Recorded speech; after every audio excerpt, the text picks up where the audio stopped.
সিরাজগঞ্জের শাহজাদপুরে কাপড় ব্যবসায়ী ও বিএনপি নেতা আজমির হোসেন বিপুল হত্যার প্রতিবাদে মানববন্ধন ও বিক্ষোভ মিছিল করেছে উপজেলা ও পৌর যুবদল।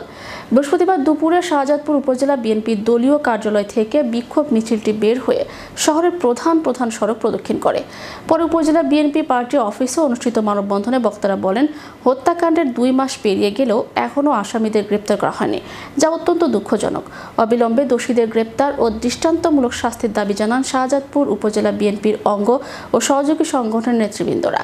নিহতের বড় ভাই নুরুজ্জামান অভিযোগ করে বলেন, গত 18 এপ্রিল তুচ্ছ ঘটনাকে কেন্দ্র করে পৌর শহরের রামবাড়ি মহল্লায় ইয়াবা ব্যবসায়ী শহীদুলের নেতৃত্বে তার ভাইকে নির্মমভাবে পিটিয়ে হত্যা করা হয়েছে বলে জানান তিনি।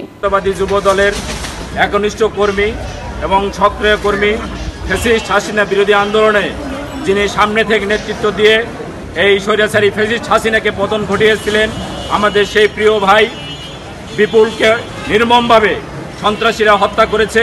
সেই হত্যার প্রতিবাদে বাংলাদেশ জাতীয়তাবাদী যুবদল, ছাত্রদল সহ আমরা যৌথভাবে আজকের এই বিক্ষোভ মিছিল করেছি।